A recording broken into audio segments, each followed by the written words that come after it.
Well, speaking of things that bop up and down, did you watch AEW Dynamite this week? Boy, that was bopping up and down. We need to get this television program some bipolar medication because they have gone as far as they can go with the polar extremes. They are at the North Pole in one segment, the South Pole in the next segment. This was, at various points, again, one of the most exciting and brilliantly done television programs and one of the biggest pieces of Outlaw Mud Show shit that I've ever seen in my life. But at least beforehand, and especially over the first year, and it was somewhat halting in the second year, it was usually just crummy. Now we're getting brilliance in there somewhere, which is good, but then it makes it somewhat more frustrating when they, flip the fucking thing on its end after they come back from the commercial break, and there's shit that wouldn't make cable access if the billionaire owner wasn't a fan. So I don't know what to think, but they started out the first 30 minutes of this show this past Wednesday night, which was November 17th, was the best 30 minutes of television I think they may have done yet. Well, it's hard. The only thing I'm going to say is I'm not disagreeing with you about how strong and how great the first 30 minutes, give or take, were. I didn't time everything out. But there's another segment on the show that was just as good as anything here, I thought. Oh, yeah. Yeah. But, I mean, they're going back and forth. Yeah. And you never know what you're going to get. Maybe that's a marketing strategy. Stay tuned through the commercial break. It could be the greatest thing you've ever seen, or it could be so fucking rotten you'll laugh your ass off. You'll either really want to see it or really want to call someone and tell them what you just saw. Yes. They were in Norfolk, Virginia. They were not in, if they were in the scope, then it's been renamed. I didn't write down the name of the arena, but it's not the Norfolk Scope, the traditional wrestling building in town, or maybe it's just been renamed, but it didn't look like it. It wasn't a round building. But Norfolk is not only the biggest city in the state of Virginia, it's Jim Crockett Promotions territory. It's Adam Page's home state. The fans were hot. They like wrestling down there. They had the big building. It looked nice, etc. Honestly, I was kind of upset that they broke that momentum to go to the poorly lit pre-tape with Twinkle Toes, the Harley Boys, and Adam Cole in the back and a stairway, because that kind of, they came up with the hot crowd and the big building and the lights and a boom, and then they go to a pre-tape that we are now apparently led to believe that Brandon Cutlet shoots all of their interviews on video, which may be why they look so unprofessionally done. But they lost a little momentum when they went to that, but at least it wasn't too long. And there was Twinkle Toes with his mopey face. And the Elite lost the night at Full Gear, and he's very upset about this, and morose even. As a matter of fact, I wrote a quote. He said, "Quite frankly, I'm disgusted." Does another human being that you know on the planet Earth, would they use the phrase out loud when talking to their friends about how they just got their asses kicked? Quite frankly, I'm disgusted. Well, again, this is his performance. It's not the way he would do things in real life, or any other normal human being would do things in real life. Well, anyway, so Twinkle Toes says he's got to fix and change some things. This is the illusion, not illusion as in magic trick, but illusion, ALLUSION, the illusion to what people now know, that he's going to take time off to have surgery to fix an injury or injuries. Multiple injuries. And I don't know what his recuperation time is, but I'm going to enjoy the vacation while it lasts. But anyway, he is telling the team there, I need somebody to hold the fort down while I'm gone. And immediately Cole jumps in and says, "I got it, Kenny." And he said, "Well, no, actually, I was talking to the Bucks." And then, of course, Pie Face has to overact and say, "Well, he's talking, we'll all take care of it, But so already they're teasing the dissension that as soon as they get Harpo out of there, that Adam Cole is going to try to take over. And that's brilliant. That's brilliant, because the only conceivable way that I can think of that they can make use of the fucking delinquent Hardy Boys and their super clique or their clique is when they get Olivier out of there for a little while. Adam Cole starts wanting to run things more and more his way, brings Bobby. He's already got Bobby Fish involved. Now, hopefully, O'Reilly will be next. Something can go on here. It could justify the existence of the Hardy Boys on this roster because then I despise the thought of Kenny Olivier breathing air in a wrestling ring. He doesn't deserve it. He doesn't deserve a career in wrestling. He should never be booked by anybody after the bullshit that he's done. But I understand that people like him. He looks okay physically. There's some use for him. The only reason the Hardy Boys are anywhere around that company is because the billionaire boss was hoodwinked that they're capable, over, talented, whatever. And they're becoming more and more irrelevant as they get new and better talent to come in. And as people see that after 2 years, every Young Bucks match is going to be the same fucking thing. You might as well watch the same tape over and over because they don't know how to do anything else. No, you're wrong. The psychology is so deep, you can't get it. Christ. It's just so next level. The psychology. They tease moves and then they pay off on that move years later. You're out of touch and you don't pay attention to what's really happening. But it's so deep and intricate. Yeah. I don't know why you don't get it. Yeah. Well, I'll tell you what. Point is, I could get it. It would justify their existence if we could have the Undisputed Era against the Clique. Then it would justify the Hardy Boys being there. Otherwise, so anyway, hopefully they're doing that. But nevertheless, we get to the business. That was a pre-tape. The Dork Order was in the ring en masse. All of them to host Adam Page's celebration of winning the World Championship. And, of course, to come up on a ring like that, in a big building like that, and see those stooges standing there, it looks minor league, but they needed flunkies, so I'm willing to let that pass. And they had a big Adam Page entrance, and the people love his ass. And it looked like the 90s as far as signs. It really did. Have you seen that many signs, especially for one guy, in any one place here lately? There were a lot of signs. I didn't really think about it in that context, but certainly a lot of signs. There were a lot of them, and most of them were for Page. So that's good. And he cut the promo in the ring, standing in front of, not in the middle of, but he was featured out in front of the jobbers.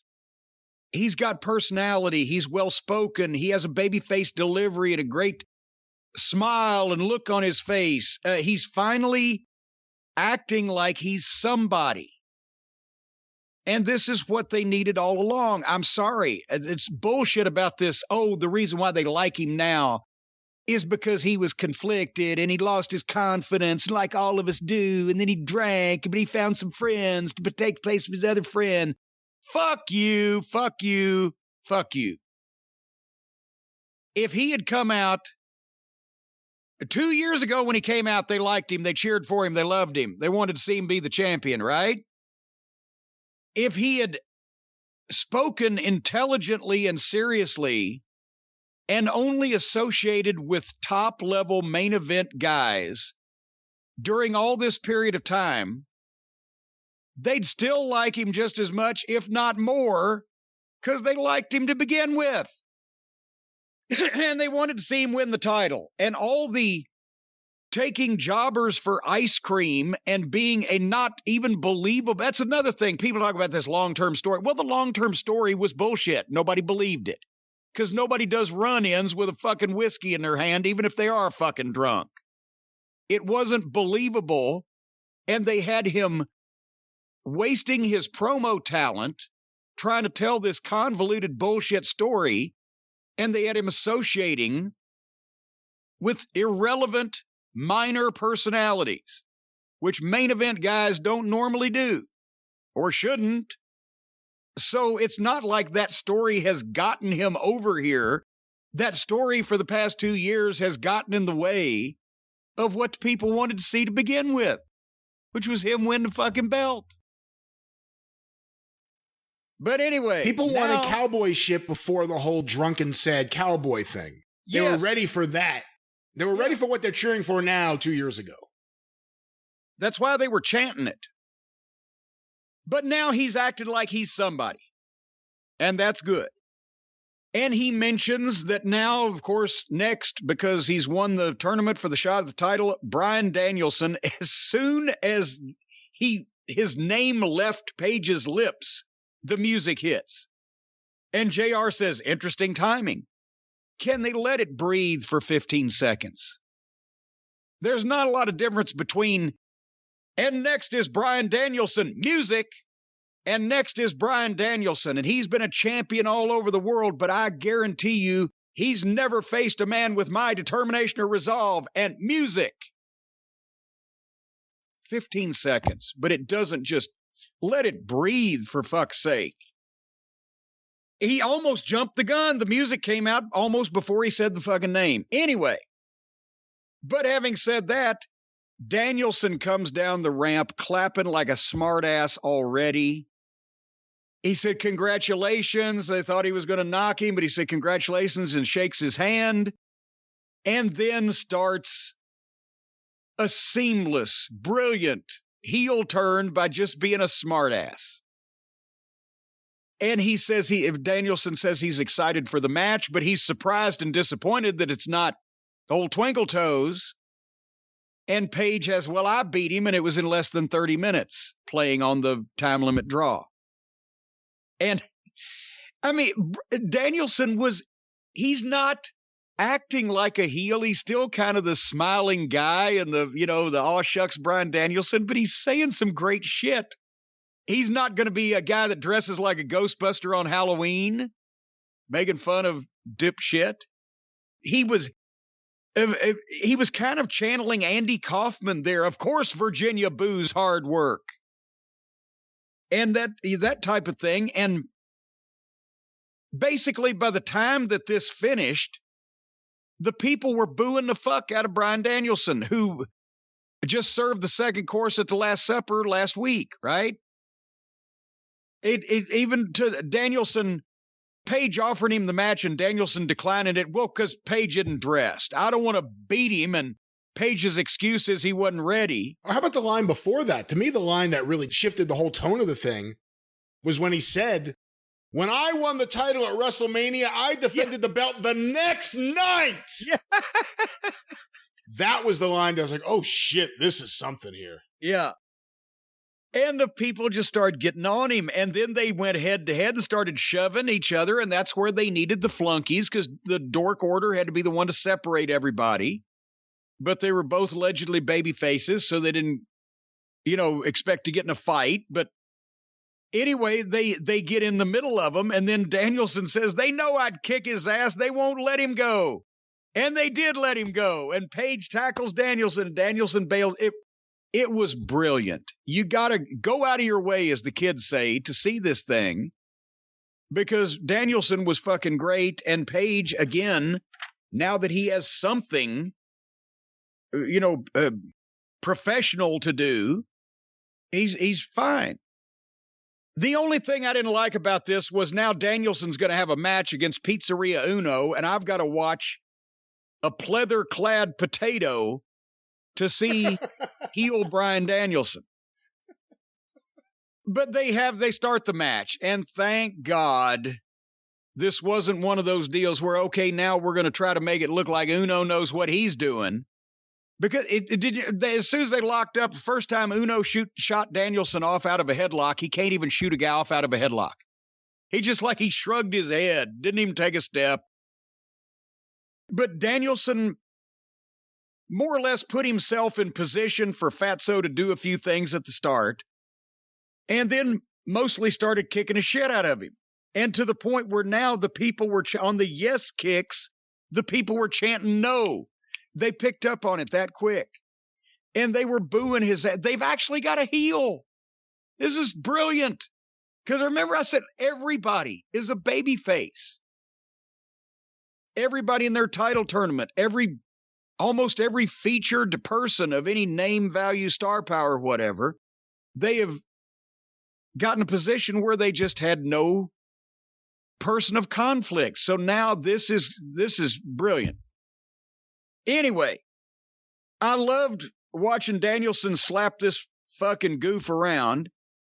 He gave him a comeback, and Uno, for his part, managed not to fall out of the ring on it. And then Danielson hit the flying knee and stomped Lardass's head in and went to the triangle sleeper. And the only thing, somebody needs to tell Aubrey, just take a breath, cowgirl. Danielson was putting the hold on and was ready to lean back, and Aubrey called it. Did you see that? It was like instant. It was quick. It was very quick, yeah. And then, of course, he took his time in letting go, but you can't call it that. Again, 3 seconds, 4 seconds would have made a difference. Danielson didn't even lean back to crank it. But then, so that was shortened to the point, got the point across, the finish that needed to be done. And then Shivani gets back in the ring, and Bryan's going to talk again. I'll take this for the whole show. He's the hottest heel in AEW in 15 minutes. And he cuts the promo saying he's going to kick every member of the Dork Order's heads in because Paige likes him or whatever, however he phrased it. And next week in Chicago, if you've got any nuts, Colt Cabana. So that's perfect. They finally found a use for Colt Cabana. How long's it been? A year and a half, 2 years since he's been on this television program, since they started. It's been 2 years since he's actually wrestled, has it not? He's wrestled more than that, but not on the television program. It's been quite a while. Maybe there was an 8-man or a 10-man with the Young Bucks. I remember seeing him in. Well, the point is, it took them this long, but finally they found a use for Colt to get his ass kicked by their new hot heel in his hometown. So I'm looking forward to that. What'd you think of all of this malarkey? I wasn't crazy about Paige on the mic early. And then Danielson came out and everything kind of clicked perfectly. I've been saying the last few weeks that Danielson's been wrestling like a heel. And I've been saying that because I thought Danielson was about to turn heel. For 2 reasons. One, he was wrestling like a heel. And 2, the whole reason he's in AEW is to have fun. And he's going to have a fucking ball. Go watch the smile on his face when he was yelling at that Virginia crowd. He's going to have a great time as a heel. I thought he was dynamic on the mic. And you see the difference here between WWE Daniel Bryan and a Bryan Danielson allowed to do improv. Yeah. And allowed to feel the room and allowed to react. WWE wouldn't allow him to say, I won the title at Full Gear. I was there the next day. But he said WrestleMania here, and it made sense. Yeah. Because it made people know he won the fucking title at WrestleMania. And it was great. And for that crowd, they hate the idea that someone was on a WWE show. As good as all that was, and I loved it. And the Uno match was fine for what it was. To me, it was more, he shouldn't have had as much offense and as much of a comeback. And to me, it's not even about him being Pizzeria Uno. It's about the fact that after that angle and the way he's wrestling and that promo afterwards, which I loved, he should have just kicked ass and mowed right through him. Especially if he's going to be going through different Dark Order people every week. He should have mowed through the first one. And I thought the promo afterwards was fantastic. Look at his eyes. This is a guy about to have the greatest time. Oh my God. It's again. They've turned over all these people to the opposition. It's like Custer telling the Indians, wait, stop. You don't have enough people. This ain't fair. Let me give you some of mine. Anyway, we followed that with an MJF pre-tape, and I was trepidatious about this because I thought I wanted to see him live, but we will later. But this was a pre-tape that apparently was shot after the Darby Allin match. He's sweating. He's still in his gear. He's covered, as he said, in Darby's shame, not his face paint. This was, I don't know if it was 2 minutes or 3, but whatever it was, I don't know how long it was, but it was a Roddy Piper promo. It was flawed. The emotion, the venom dripping from the words that he said about people he don't like, and he's proved everybody wrong, and he beat Darby Allin with a headlock takeover, and blah, blah, blah. What a fucking heel. This was just, I'm surprised he didn't have a brain aneurysm doing this promo, but it was fucking great. And that's where I wrote at that point, this show is past 30 minutes in, and the only thing I've fast forwarded were the commercials, which is almost unheard of for me. It was a great episode up to this point. And like I said, there's still good stuff to come. This promo was excellent. And one of the things that I think made it stand out was it was different than every MJF promo we've ever seen. You know, we see him in the ring composed. We see him with great material. We see him able to play off the room. We never see, you know, for someone who everyone always compares to Piper, we never see that crazed promo after a match. Of course, we don't see that many matches, but we never see that crazy promo after a match. And it was a very different MJF. I mean, I think probably in terms of preparation or if there was any preparation, very different MJF. And I thought it was a dynamic promo. I hope we see more of that. Yeah, because your blood's pumping and the adrenaline's flowing and etc. when you're in a situation like that. So it's, you know, you've got that advantage, but it's just a different way rather than MJF, like you said, coming out and always being the, you know, composed and, you know, being snotty with people, but being in control. There he's in control, but he's triumphant. And it's just, it was an extra gear. Yeah. It was the kind of things you would have seen, like, you know, in the territories, you know, even like in the 80s when, you know, well, at the house show this week, this happened. Let's go to a locker room promo. You may not even see the match. You'll see the celebration in the locker room and the guys covered in sweat do a promo. It will never be over until your body is broken and bleeding, Ole Anderson. It will never be over. That type of thing. Anyway, so... The best line is still, who was it? Was it Walter Johnson? Who was it at the beginning? Or maybe Ernie Holmes. I forget who it was. But it was Ernie Holmes, I think. Ernie Holmes is walking away and he just goes, "You'll get yours, Ole Anderson." And he goes, "Not from you." Yeah. Not from you. It won't be you that does it. Oh, but and still the parade of greatness continues because Tony Schiavone was in the back and with Eddie Kingston, and right again as Kingston starts to talk, as happens in all the promos, but at least he made fun of it afterwards. Here comes Danny Garcia, not the Rock's ex-wife, Daniel Garcia. Danny to his friends. We don't know that. Could be Dan to his friends. All right, here comes Dandy Dan Garcia and 2.0, the tag team, and Garcia and Kingston go head-to-head, and there's a challenge, asked and answered, and so we're going to see that match, and then Kingston just turns as the heels walk off, and one time, I'm begging you, just one promo, not interrupted. Well, as soon as they came out there, he started going, every time. Every time. Because, and then he said, "I'm going to catering." You have to do that. You have to do that because it's a joke at this point that every promo is interrupted almost before the subject of the promo even utters a word. So it is a rib at this point. So you've got to recognize it. And that was great. And people it just adds a little bit more of him that, well, Kingston's real. He'll say shit. He won't fucking, you know, just act like this is normal. So that segment was great. They had a real run going on here. And then guess what happened? The Butcher is back. How come when the Butcher goes on tour with his band, whoever they may be, he can't wrestle, but Fozzy can operate? We can't get rid of Jericho. What do you think the difference is? Because certainly to God, whatever band the Butcher is in can't be more well-known than Fozzy. No, but I think the Butcher probably has, I don't know, dignity? Or maybe just a necessity to go and do his day job. Yeah. But we had the Butcher and the Blade back together after long last with the Bunny and Matt Hardy in their corner against the tag team of Pockets and Tomohiro Ishii. You were so close. You almost had it exactly right. And they had Rocky Romero and the rest of the Puddin' Gang in their corner. Oh, it was Chucklefuck Taylor and Chris Flatlander and Wheeler Yuti and the Puddin' Gang. So, did they have to Did they have to pay for the Japanese fellow's plane ticket all the way over here and they stick him in partners with Pockets? So let me just jump in before you say anything else, because I know you don't really follow modern Japanese wrestling.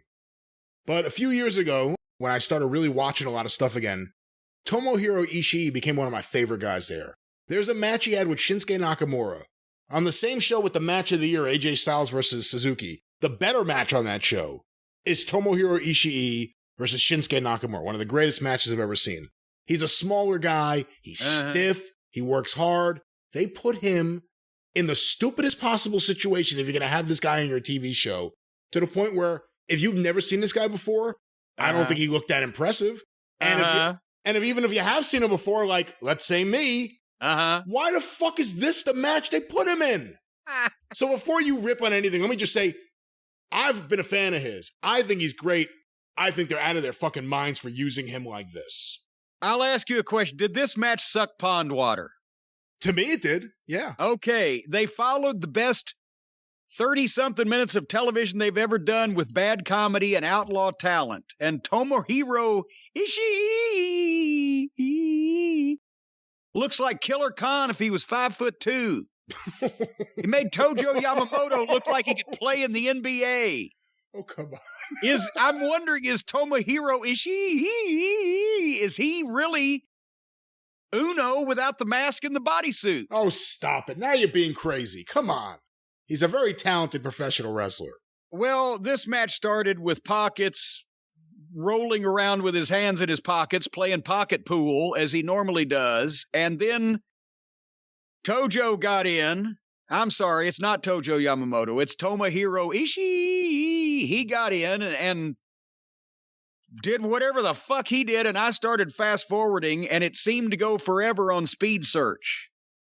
And that's what every time that I would stop and look at something that he or anybody else was doing, it looked rotten. What happened? I don't care. Defend it to me if you will. Anything. I'm not going to defend it to you. Positive. I'm not going to defend it to you. A complete waste of Tomohiro Ishii. And again, I don't expect him to have the matches here that he had in New Japan, but put him in there with a capable opponent and let him do something. I thought he looked awful to anyone who's never seen him before. I'm forgiving because I've seen him before. How come it is all these people that you've seen before that you think are great, and then when I watch them, they suck shit? And then you say, well, that you're right. That did suck shit, but they used to be good.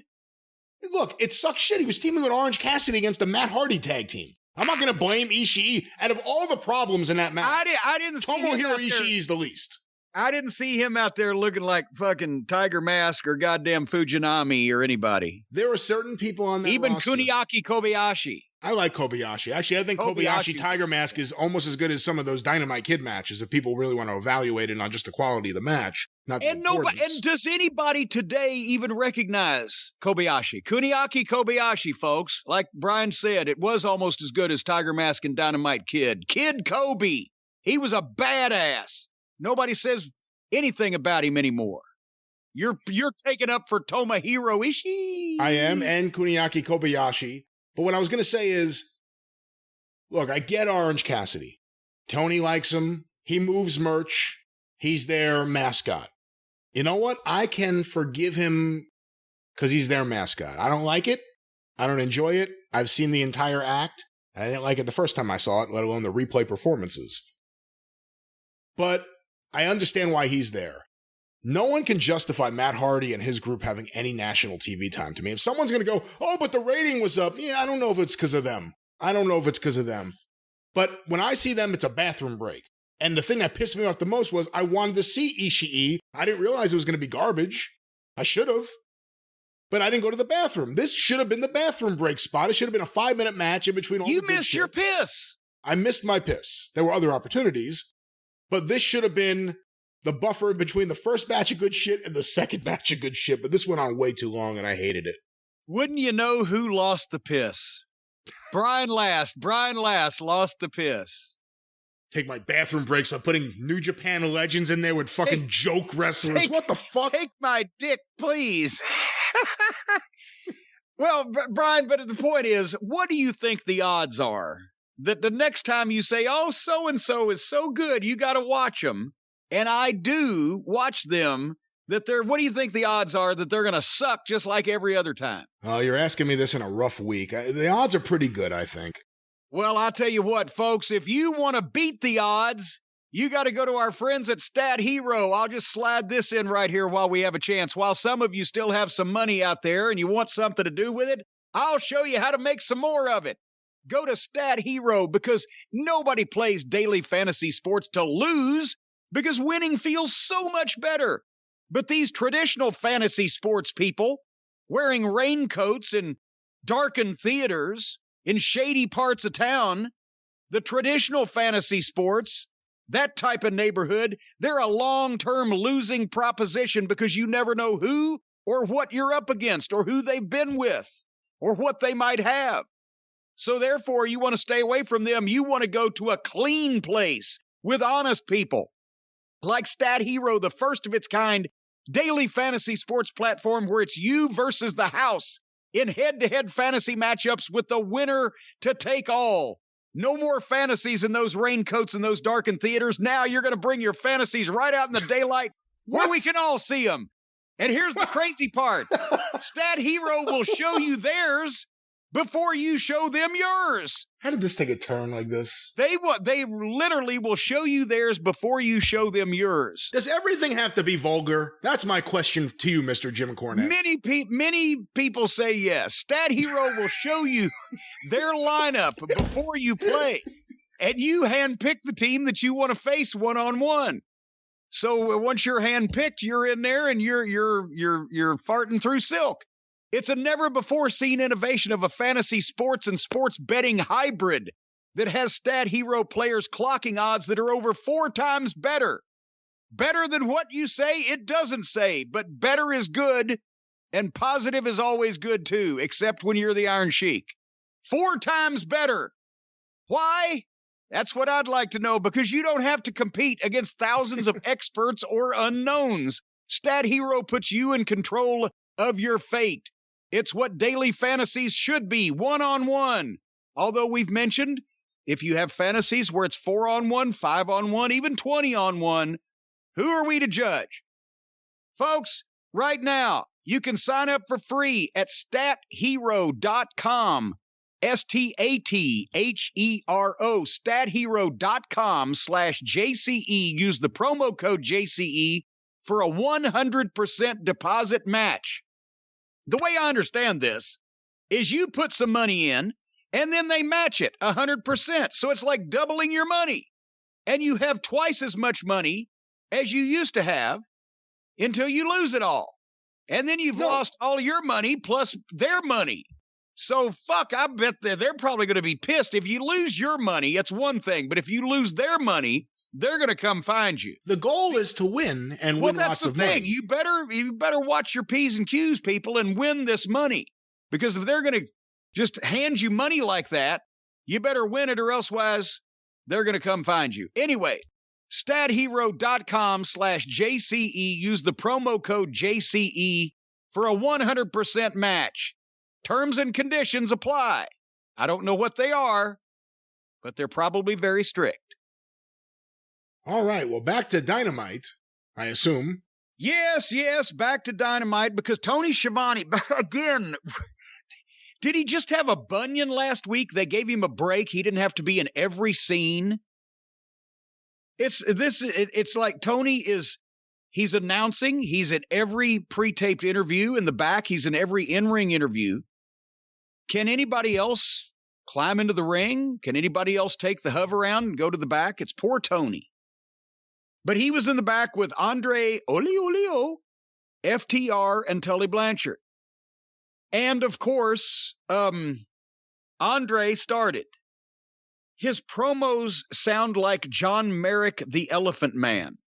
Oh! Think about it now.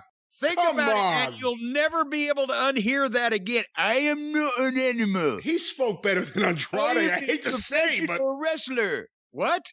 I think the Elephant Man spoke better than Andrade. Well, I might go with you on that. But Andre said some things, and then Cash jumped in, but they challenged for an 8-man tag.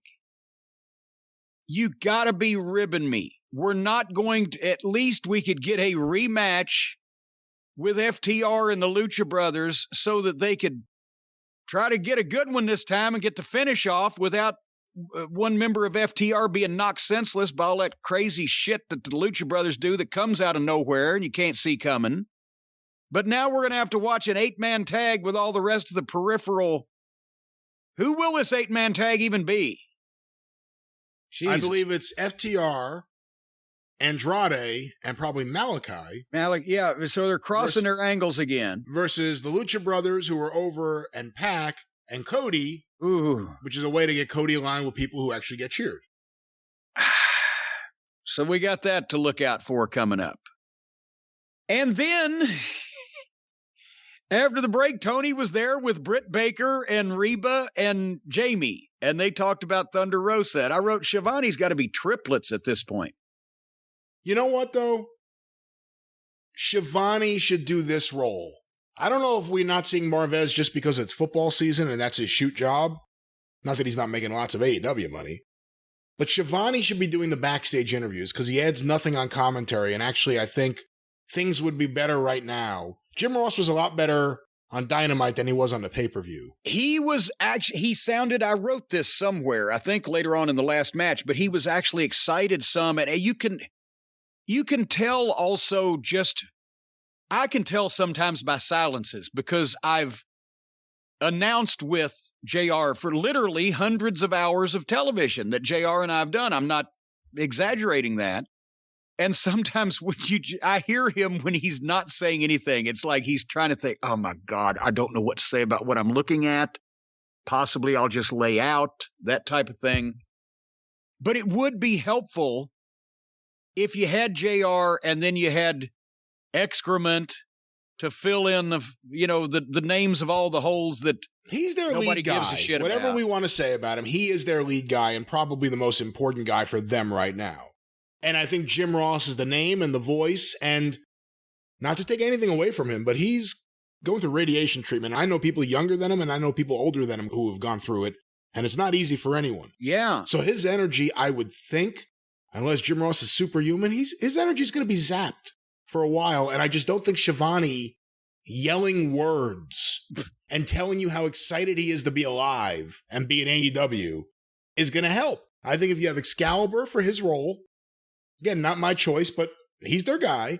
Yeah. Jim Ross to do the rest, you need someone who could actually add something and tie everything together. Taz is an interesting pick because Taz is great on the mic, or great on commentary. He's worked with Excalibur. Him and Jim Ross, at least on air, they have great chemistry, I think. Yeah. Taz would be a pick. I think there's various people that could be a pick, but I think get Shivani off commentary and make him just the guy doing the promos in the ring and backstage, because that's actually something he's better at. Plus, it would bring a little more youth to the situation, because we talked about the announce team in AEW is the same age as my announce team was in Smoky Mountain Wrestling. The champions, at least when the Hardley Boys and Twinkle Toes were the champions are older than my champions were in Smoky Mountain Wrestling, including the Rock and Roll Express. There's like 2 or 3 years difference between them and the Bucks. That's the thing is, JR is the legend announcer. So Tony automatically got dropped down to a secondary place in the pecking order because you can only have one legend. But do you need 2 legends on the same broadcast team?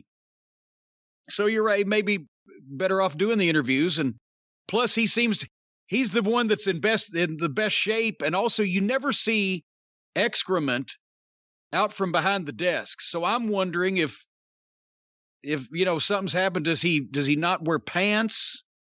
Or, what's going on with him, but he's not ambulatory to get in the ring. So anyway, the next match, Brian, I watched just for you. Oh, no. In the TBS tournament, Nyla Rose versus Hikaru Shida. Can I stop you before you? No, you can't. Oh, come on. Because I wrote, God damn it, I'll watch Shida, because the last time that I skipped Hikaru Shida, because I didn't want to see any more of Twinkle Toes' outlaw mud show fetish objects from Japan. You say, oh, no, Jim. She's not like Riho, and she's not like the evil Freddie Mercury, and she's not like the queen of piss and shit. What was her name? Maki Ito. And she's not like all these other outlaw apartment house wrestling goofball Japanese schoolgirls that Twinkle Toes has imported. She's legit. She's for real. And I promised you that the next time she wrestled, I wouldn't skip it. No, right? no, that's wrong. That's exactly wrong. Well, how is that wrong? You promised me the next time she wrestled Serena Deeb, you would watch it. And I want to say that's the big qualifier here. I was selling you on Shida against someone like Serena Deeb. And I was saying she overall isn't that bad. Now, no way. If I had spoken to you about an hour before this show, I would have said, Jim, you probably shouldn't watch Shida versus Nyla Rose. So what you're telling me now is it's my fault. I misremembered the promise that I made to you, and as a result, I honored my promise, but I didn't have to watch this match because you're telling me that I picked the wrong Shida match to watch because every other Shida match would be great, but it was this one that you just happened to watch, Jim, that stunk to high heaven. I wouldn't say every other Shida match was great. Again, I'm not the biggest Hikaru Shida fan, and I would not have picked her against Nyla Rose because I'm not crazy about Nyla Rose, to be quite honest with you. But her and Serena Deeb have had two matches that I really enjoyed, and the second match was excellent. Well, but this wasn't either one of those. This was Nyla Rose and Hikaru Shida, and I had to watch it. And they did a jump start and got into a hockey fight and had a sloppy brawl, and then Shida went to the corner turnbuckles and did a missile drop kick off the turnbuckle to Nyla Rose's thigh.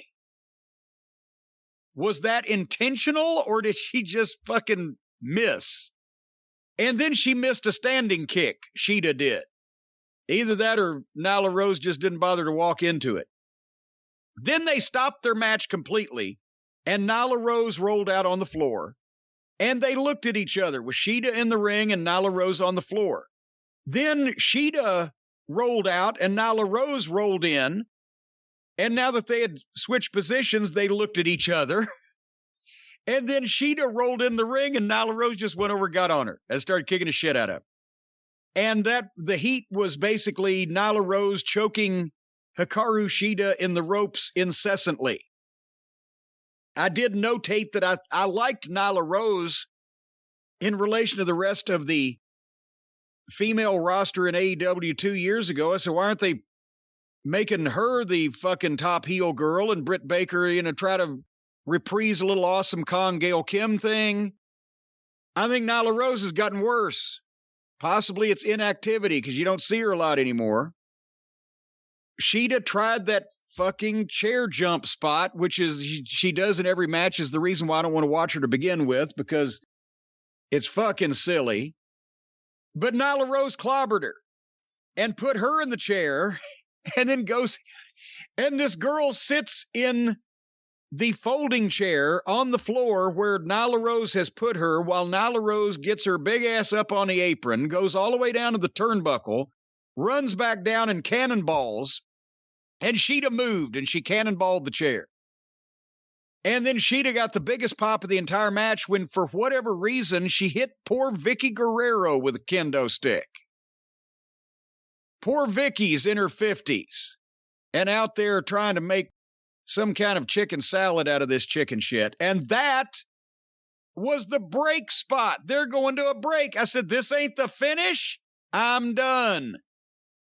So that's when I skipped to the finish because my word to you, Brian, only went so far. So I didn't watch the last half of it. And Nyla Rose won with a submission on the leg after Serena Deeb came out and clipped Shida's leg earlier.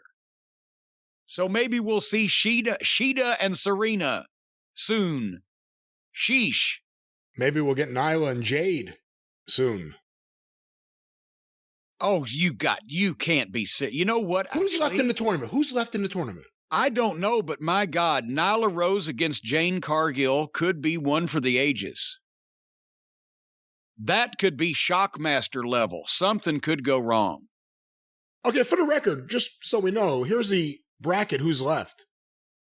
The winner of Thunder Rosa, Jamie Hayter, goes against the winner of Jade Cargill, Red Velvet. If it was going on merit and effort, Red Velvet would win the whole thing. Yeah. But you got to think they're not going to put her over Jade here. One would have to think. So again, the winner of Jade, Red Thunder Velvet Rosa versus Jane Cargill versus Jamie Hayter, and then the next match. It's certainly to God, Thunder Rosa is not going to do a job for Jamie Hayter. I wouldn't think so. She's the stooge of Britt Baker. So Thunder Rosa versus Jade, and then the other bracket. So then Thunder Rosa attempts to become Merlin the Magician with Jane Cargill. In the other bracket, Nyla Rose is obviously already there. She will face the winner of Chris Statlander versus Ruby Soho.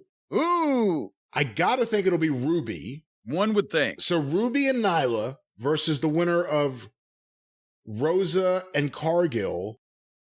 We would need Jade and Nyla to win. Will they put Nyla over Ruby? I don't think so. So that puts Ruby in the finals. Ruby and Thunder Rosa will be good. Ruby and Jade. Rudy and Jade is intriguing for different reasons. Remember adorable Ruby Rubalcaba? I don't. You don't. I don't. I stumped you. You did. Adorable Ruby, baby.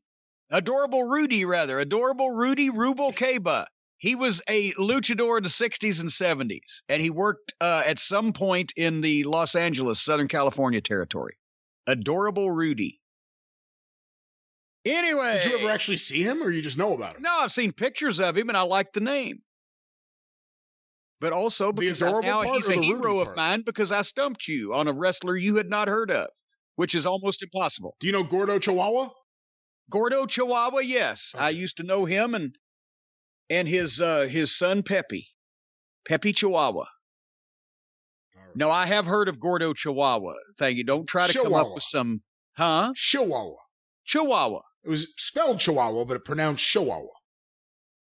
Well, you say tomato and I say shut the fuck up. Speaking of shutting up, they were chanting at people to shut up here in a minute. MJF, we get him twice. We get him on tape and we get him live. Here comes MJF with Spears and Wardlow. I don't mind Sean Spears now. Now that he is a flunky to MJF, he's got a flunky, he's got a bodyguard, you've got people in the periphery to do MJF's bidding. That's not bad. And MJF cuts another promo. And again, great. Did he mention, by the way, did you hear him say, I'm the man that's going to start a bidding war in 2024? Great line. He said, I could take a big old cowboy shit on Adam Page's title reign. And he deserves to be the next champion because nobody in the locker room is on his level. Now, of course, as we know from previously, whenever you say a provocative statement like that, some music is going to play. But as soon as MJF said it, like Mussolini with extra cheese, pickles, onions, if you please, put on the bun, the mayo there. I'll eat it and all right. Anyway, what? I don't know. I'm like Mussolini, but there he can. The people lost their shit, and so did I. MJF and CM Punk. And here comes Punk to the ring, and MJF's got the face like, oh shit, what the fuck? I don't know whether this was an error. The music dropped abruptly when Punk was stepping in the ring, and it seemed like it shocked us, threw the mood off a little bit, but they got right back into it. They're face to face, but Punk's standing there with his arms crossed. He doesn't have a microphone. He's just looking at MJF. And MJF, nobody says a word. They're already getting a holy shit chant. And then nobody says a word. They get the shut the fuck up chant. And then finally, I thought MJF was great here. This is all he needed to say because he just did the cheesy thing where he kind of got the fake smile and sticks his hand out and introduces himself, says Maxwell. And Punk just has his arms crossed, looks at the hand, looks at MJF, looks at the scene, and just scoff laughs and turns and walks out on him and left MJF with shit on his face. That's the way that you start a program by insulting or offending or embarrassing a heel. You don't grab him and shove his head in the fucking toilet and flush it and give him a swirly. You don't beat him bloody. You don't beat him out of something, some gold championship or some amount of money. You insult him in a personal way like that. And now, of course, the ball is in MJF's court to be a snot about the whole thing. But that's the way you start a program, by embarrassing a heel. So now he wants to do something about it. But Punk has not by any means, gotten his revenge for something that hadn't even been done yet. But he's not beating MJF up. He's not fucking taking heat off of him by just treating him like a fucking, flunky. So the personal insult, that was, and Punk didn't have to say a goddamn word. That was great. What a segment. Again, they vacillate. How's that for a word? From positive to negative at polar opposites. Your thoughts? I thought this was excellent. MJF was delivering a great promo, and then the moment. It's really all about that moment when the music hits and the people pop, and it was the pop for Punk. And I felt it was also the pop for, okay, this is interesting. Yeah. Here's two guys it's the pop for they like who is going to interact in the ring with each other. Yeah. And I thought Punk played it perfectly. Punk has a 1,000 batting average so far in AEW. He has been spectacular in everything he's done. Spectacular by being simple. Yes. I mean, this whole thing was so simple and so compelling, and very little was said. And I have a hard time thinking anyone saw this and can't wait to see what's going to happen next, because they didn't give anything away. We don't know what the hell's going to happen. And it was so simple. I hope they don't rush this, because this has the potential to be something special, because these are two top-tier personalities in AEW. Punk's the biggest star they have, and MJF's the biggest star they have for the future. I'm really looking forward to this. And not only can they not rush it, I hope, but also this is what the benefit was to MJF getting involved with Brian Pillman Jr.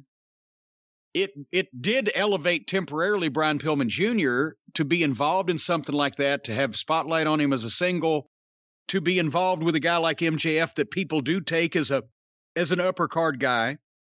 If they'd have followed up on that momentum with then giving Brian a few wins after the program was over with and involving him in something he could come out on top of, that would have been great. But that's unfortunately too advanced booking for our amateur booker of the year. So he dropped the ball on Pillman, but at the same time, you needed MJF, because MJF had been swirlied and flushed down the toilet, literally, and he needed to beat Brian Pillman Jr., then go to Darby Allin, and he obviously needed to come out on top of Darby, but Darby looks better, and there's still an issue between them that you can revisit. But now that MJF has come out on top of two guys, clearly, I mean, obviously he cheated, but he's clearly beat him by cheating because he's a heel. And now he's ready for a top guy. If they'd have started with this and Punk before Pillman and Darby, then yes, the promos would have been great, but not a lot of anticipation maybe for the match, because MJF would have still been seen as the fucking dipshit that was treated like a goof by Chris Jericho. Now he's got some momentum going. I hope they don't rush it. And also, for fuck's sake, if any match they've ever had calls for a rematch to be envisioned before the first match even happens, it's this. Because, I mean, we could sit here and think about it and go up and down the pros and the cons, but I don't see MJF bumping his head on the ceiling that is CM Punk and then getting, knocked back down. But at the same time, I don't see MJF getting the last word on CM Punk and CM Punk not getting a comeback. So I think there ought to be some way here where they can split wins on a series of 2 matches. I don't know who comes first, who comes at whatever. I mean, he still doesn't have a pinfall loss, right, MJF? Well, I don't know what they've counted in those lights out matches, or if they pinfall though, pinfall. Actually, yeah, pinfall. that's what I'm saying. I don't think he's been pinned, and I don't know what his exact record is or whatever. But defeat wise, especially cleanly and clearly, no, he's still pretty untainted. So that's what I'm saying is that there ought to be some way that they can orchestrate this where you could get each guy to win one and lose one and then leave it open, see what happens. Because that way you've established that neither guy is dominant, but neither guy is also worse, is lesser. So that automatically brings MJF up a notch. I mean, I don't know that Punk's going to be able to get any more over in his fucking lifetime unless he cures cancer. But anyway, that's something to think about.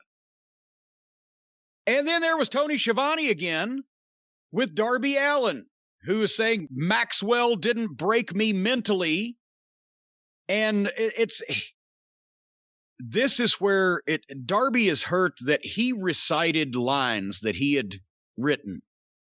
In this one, it was devoid of feeling. And I'm not talking about his usual just morose depressedness.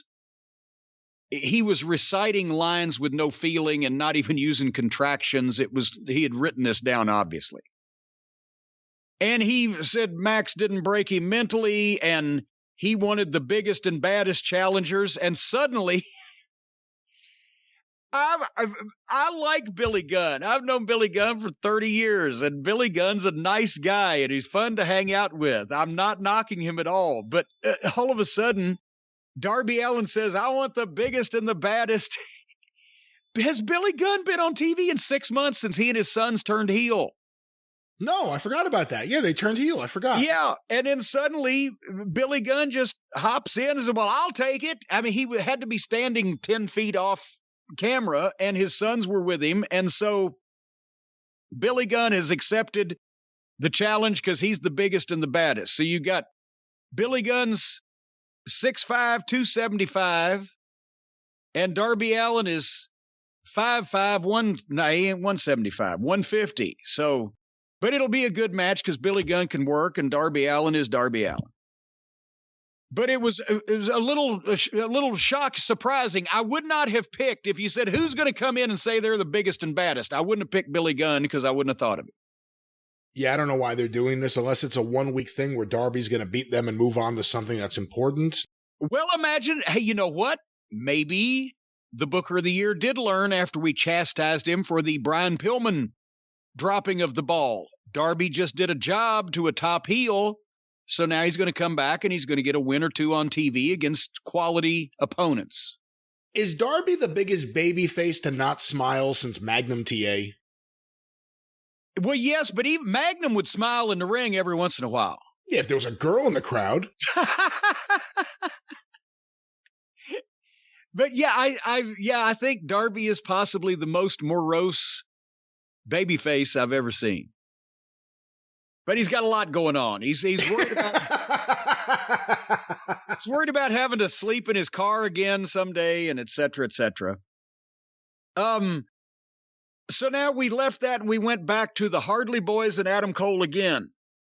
And they keep talking to their cameraman, Brandon Cutlet, like just to make sure that we know that this is all phony and they're not serious about anything.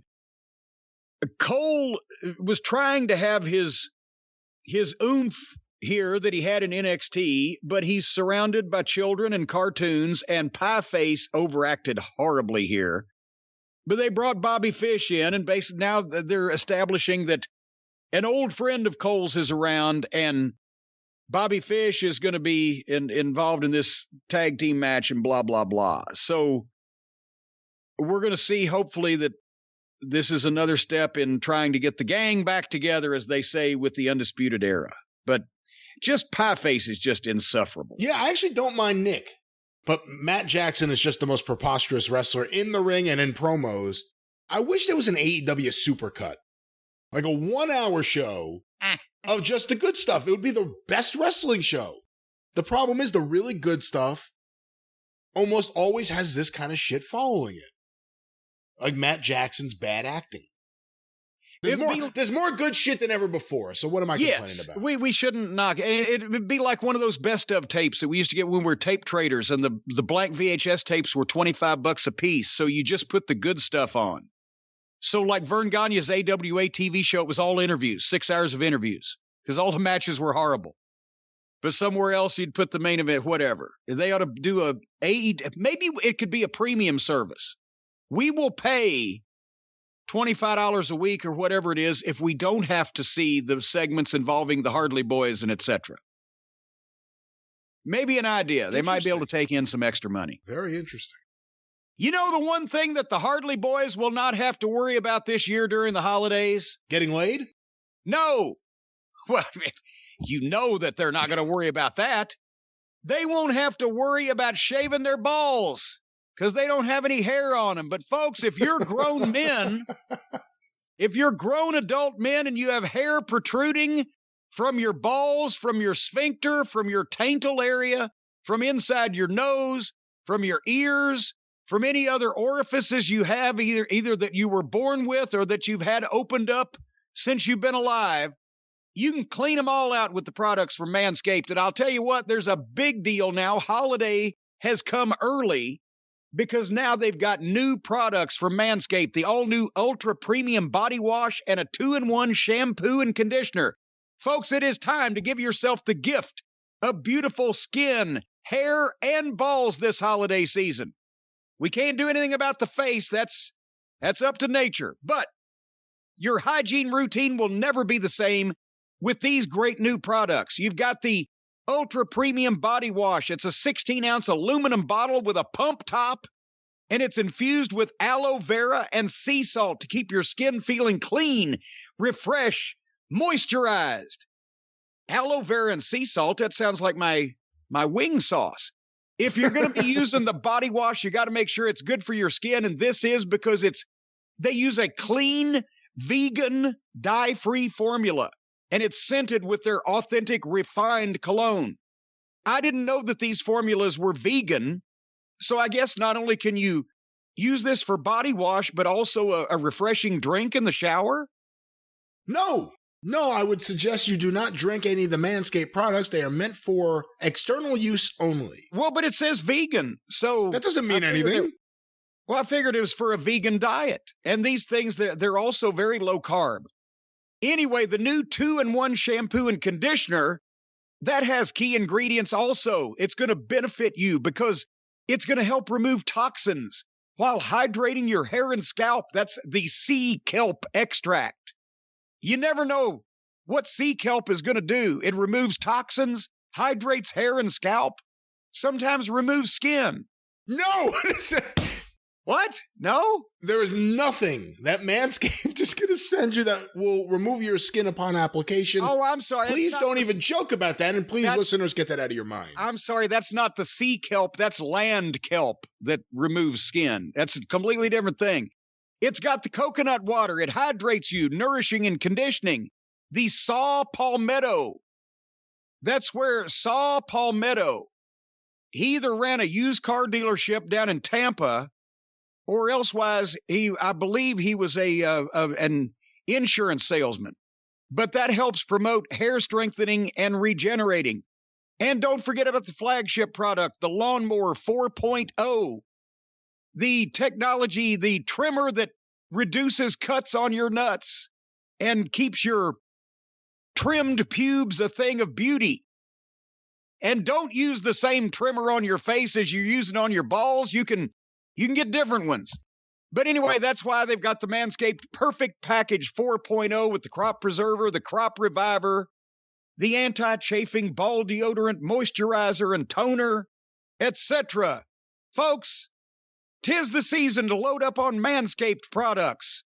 So get yourself, your dad, your brother, and your friends the best gift of all, the Performance Package 4.0 and or the new Ultra Premium Body Wash and 2-in-1 shampoo and conditioner. Go to manscaped.com/JCE to get 20% off and free shipping. Manscaped.com JCE, 20% off and free shipping. Brian, is your candy cane ready for Christmas? What?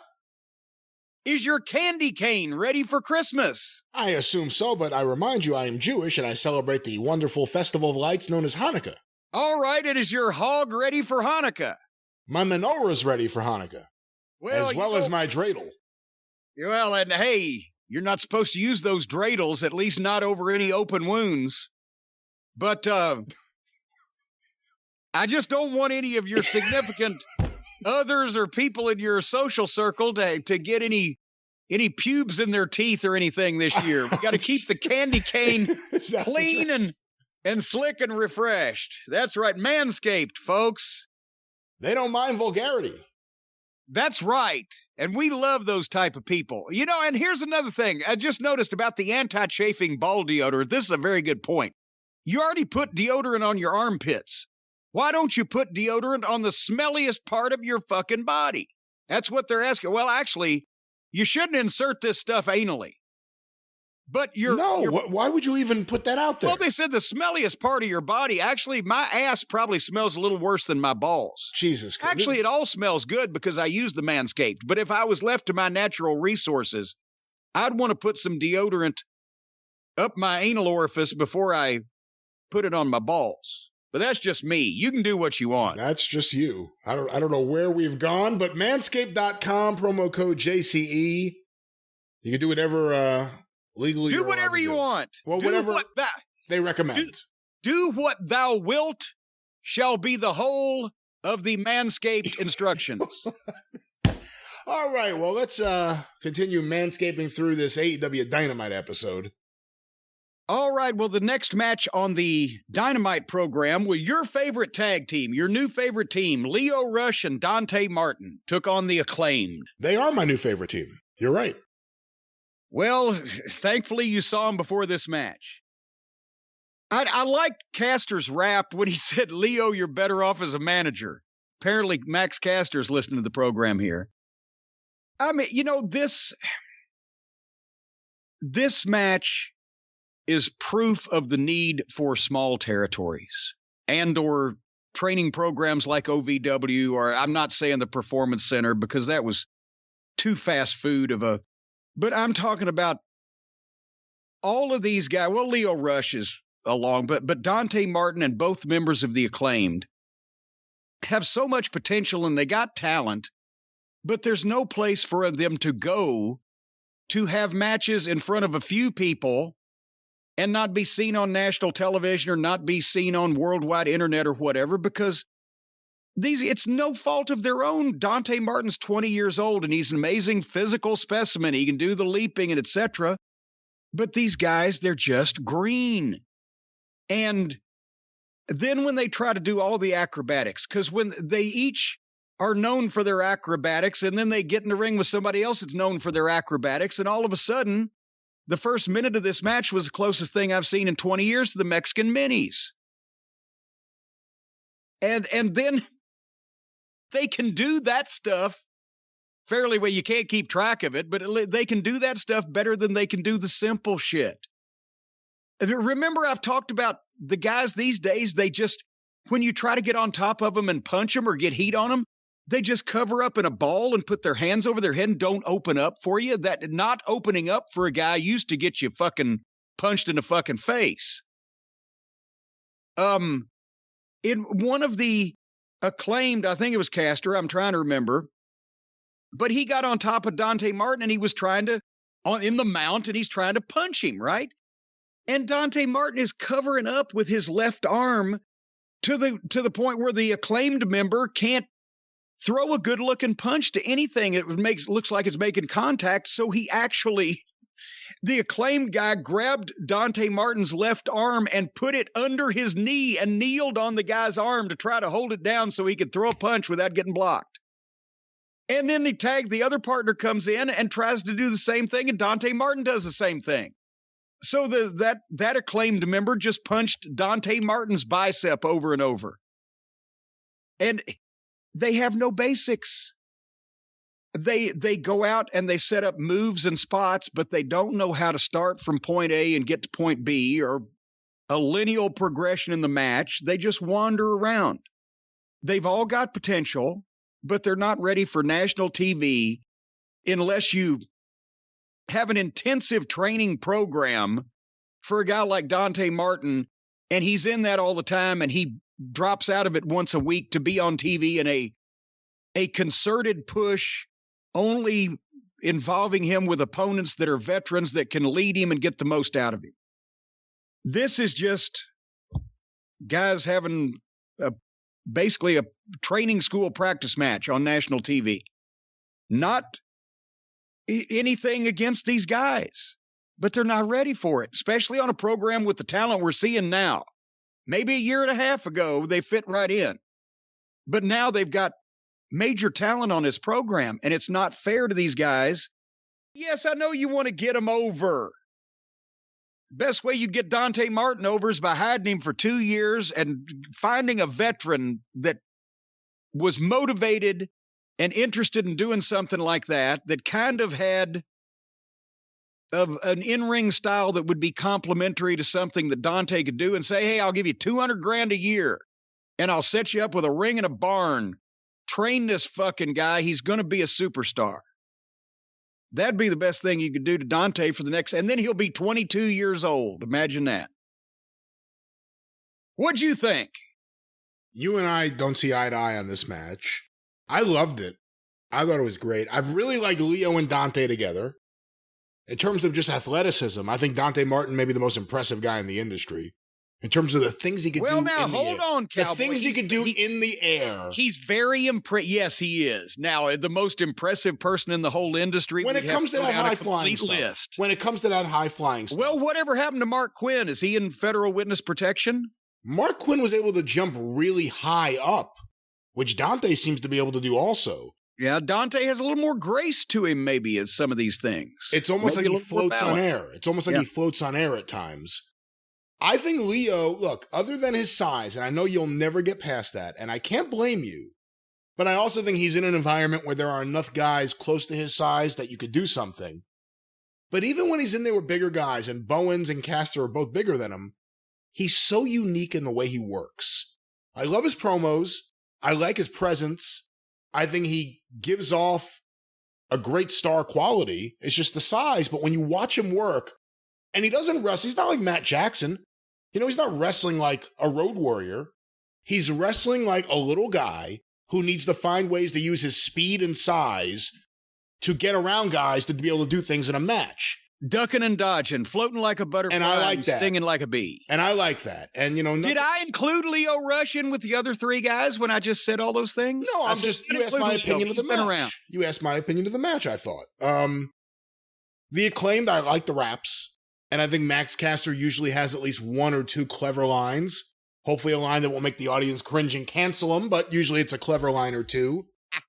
Bowen seems exciting. Excited, I should say, not exciting, but excited. Well, both, either. Yeah. I like this, though. And again, it's not perfect, and the Acclaimed are really green. And I don't think Max Caster's a young guy, but they're really green. And I think Dante and Leo have something, and I know they weren't what you would like, but I thought even some of, dare I use the word hot tag, even some of those hot tags they did were different. Like the one where Dante jumped on both guys' back to do a big dive, and again, it looked graceful. He got air, and you could feel it to make the tag, and the people popped. Remember when... I think it was Jelly Nutella tried to come off the turnbuckle and walk across a guy's back to do something. He put one foot on the guy and just fell on his face. Exactly. Shit like that. Yeah. I mean, you know, again, the level of professionalism and talent is coming up, but I don't want guys this young to be pigeonholed because they're a little awkward and they got big feet right now. Anyway. But having said that, after the match, Team Taz was out there to find out about the contract offer that they enlightened Leo on, that since he was off last week, wherever he was at, they'd made a contract offer to Dante. And Leo doesn't look too happy about this, as would anybody be. And Team Taz is saying that they'll be patient. We're businessmen. Take your time. Think about it, Dante. Hey, look what we've done for Powerhouse Hobbs. And I was like, yeah, he hadn't been on TV in 3 months. Hobbs is ready to go. It's the 1-year anniversary of Hobbs and Team Taz.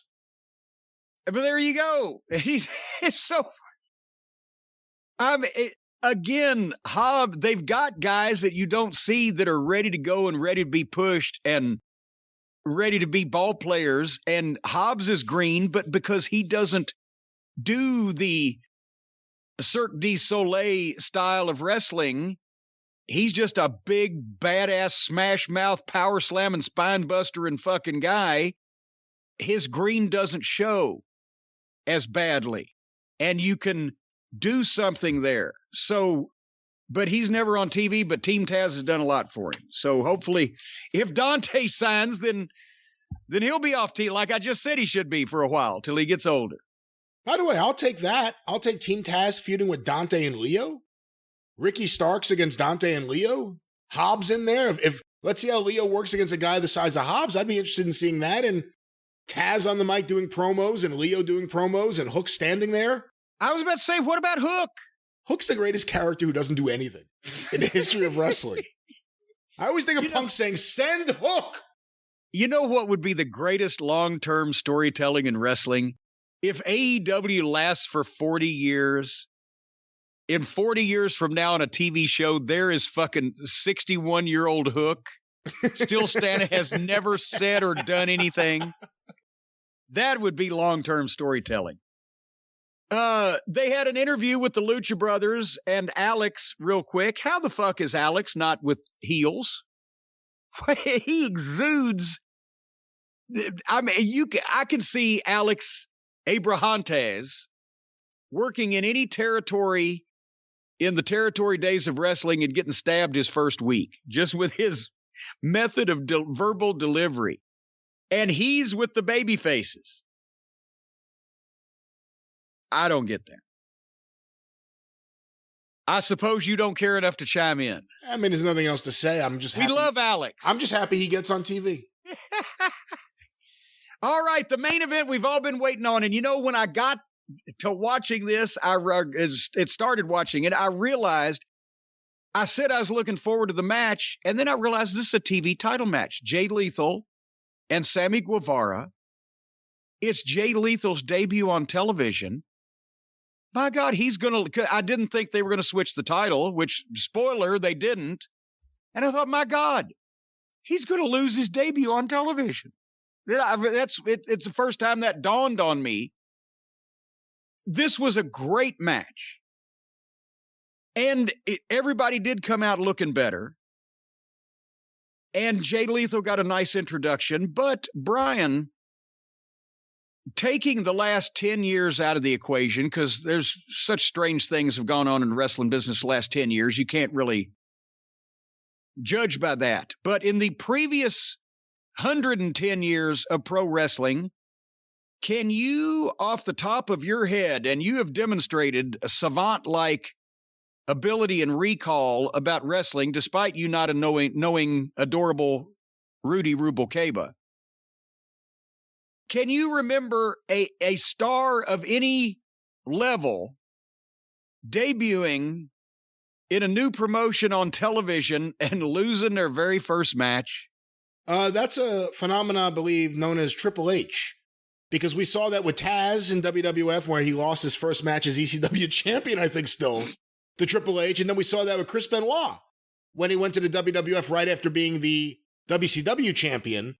And he immediately lost to Triple H. It was so it's been 20 years. Yeah, it's a WWE thing of having guys come in and immediately beating them to show who has the supremacy. Well, they didn't do that here, though, to show anybody who was boss. What they did here was it doesn't matter who wins and who loses to them, because they just want to have a good match. And they think that that's what there is to it. So, and this was a good match from the start. And Jay did a good promo. They inserted it in the box over his entrance. They started the match with the best lockup of the night. They did a complicated series of reversals and counters and some of the old World of Sport type of stuff with roll-ups and etc. People were chanting, "This is wrestling." Jay Lethal started working the taped ribs, and Sammy sold, but he wasn't really healing as much as just doing what he had to do, and there were dueling chants. So he's already over, Jay is, with this fan base. And at one point, Sammy, to the break, that he did the shooting star, and Lethal raised the knees, and since Sammy has his knees taped up from the pay-per-view match, etc., boom, both of them sold it big, and they went to the break. And they did a good deal during the break to kill time, obviously, because they're in a break, but Doc Sampson checked Sammy's ribs out, and by the time they're out of the break, Sammy's saying, I want to continue, and they jumped up, and right there come back, and they have a hockey fight. And that's where I wrote Jim Ross was into this, because he's finally got something to talk about. And then Sammy makes a comeback, but he ends up on the floor. Lethal's going for a dive. This was slick. Lethal dove through the ropes head first. Sammy's on the floor, catches him in a grip to give him an immediate brainbuster on the floor. That was pretty slick in midair. Then here's what happened. I'm going to tell you what happened, and then I'm going to say, well, why didn't this happen instead? You see which one you like better. They were fighting on the floor, and Sammy puts Lethal on a table at ringside and climbs to the top turnbuckle and does a flipping cannonball off the top rope onto Lethal, but Lethal moves, and Sammy hits the table and goes through the table to the floor off the top rope. A guy already with taped ribs that he's been selling. A guy the doctor has already checked on him. And he takes that bump. Lethal throws Sammy back in the ring, goes for his elbow drop off the top rope, and Sammy catches the elbow and rolls him up for a 2 count. They lost me. Because then Sammy was back up on his feet and landing on his feet from flips after taking that bump. So then Jay gets figure 4 and Sammy goes for the ropes. Jay pulls him back to the middle. Finally, Sammy fights and gets the rope break. The people are chanting, fight forever. And I said, at this point, they might, because what else in the world are you going to do to Sammy? Back and forth. And then finally, Sammy hits 2 really good-looking knee lifts. It's what I guess apparently Twinkle Toes is trying to do and just not succeeding. Because these knees look like they knocked him out, and then hit his version of GTS, which is GTH. Boom, 1, 2, 3 on Jay Lethal. I was with everything in this match except that fucking cannonball off the top rope through the table. Because somebody, again, if there was anybody in charge of these matches that had not only the knowledge and the experience, but also the balls to put their foot down and say no, that would have been the place. They had an impeccable match and did that in the middle and fucked it all up in my mind, because how the fuck? What the fuck? A guy selling his injured ribs, a doctor's already checked on him, he takes that bump and gets up, and within 30 seconds in the ring, he's flipping and landing on his feet. As well as Jay Lethal, even though he looked better in this one than or did I say look better? That's a comparative statement. Even though he looked great and he came out of the match better, he still lost his debut in the new company, which is insane and unheard of before the modern age of wrestling. Let me ask you this. If you find a guy that's willing to take that bump, why can you not use that to help get the other guy over? Here's the thing. We've mentioned a bump off the top through a table by a guy who's already injured is too much. A babyface also, because Sammy's a babyface, doesn't take that bump in a match that he's winning. A babyface takes that bump in a match he's losing. Because if you find a motherfucker willing to take that bump, which, again, in all of my years in the wrestling business, if you'd have asked somebody to do that, they'd have said, fuck you. but I'm sure it was Sammy's idea and he came up with it. That's how he loses. What would it have been if he flips off the top rope, Jay Lethal moves, Sammy crashes through the table, Jay Lethal rolls back into the ring, starts getting up, the referee starts counting, and then they realize that Sammy is fucking in a fetal position, screaming. He's apparently really fucked himself up. It would be believable, because I wouldn't take that bump for $50,000 fucking dollars. So then the referee standing there is counting, and he kind of 6, 7, and somebody, Doc Sampson's run over there. Either get to the count or have the doctor wave it off. Either one. And then you've got a count out or a doctor stoppage. And then what happens? Brian, does a championship change hands on count out or doctor stoppage in AEW? A championship, we have not seen it change hands on a count out or a doctor stoppage. Because have we seen a title match with a count out or a doctor stoppage? Not that I recall. Exactly. So you got a count out or a doctor stoppage. Lethal grabs the belt. The referee may try to say, well, now, wait a minute. No, fuck you. I won. You held my hand up. See you later. Now, Lethal's got the fucking belt. Lethal technically won the match, but he did not beat Sammy Guevara. And if they do it remotely convincingly, somebody might actually buy, you know what, that wasn't the finish. Because we've seen AEW guys get knocked goofy and have to improvise. Well, shit. He really hurt himself, jammed himself up. He couldn't get back in. We're on live TV. There's what happened. Now Lethal claims he beats Sammy Guevara. Sammy Guevara says, I beat myself. You didn't even touch me. Jay Lethal has the belt. Who's going to say he can't fucking have it? There's no precedent. Is there a rule book? Maybe Tony Khan can come out and quote the rule book. Here, Rule 24-7/B says, if we ever do have a count out or a doctor stoppage, the belt doesn't change hands. Jay Lethal says, well, fine. I never heard about that. I got your belt. So fuck you. Now Sammy wants the goddamn belt back, and the only way he's going to get it back from Jay Lethal, apparently, without having to go to court, is get him back in the ring and have a finish this time. So now you have the rematch where it must be won by pinfall or submission. And now Sammy wins. And now Jay's better off, and so's Sammy.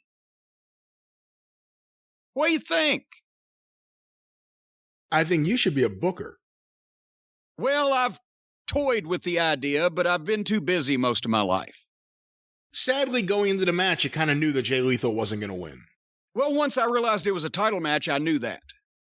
And knowing that, I mean, if I thought that and you thought that once you found that it was a title match, other people did too, there had to be a better way to go about it other than just having him get cleanly beaten and then do a handshake at the end, and then Jericho can stick his face in there to make sure it gets on camera and that he embraces everyone.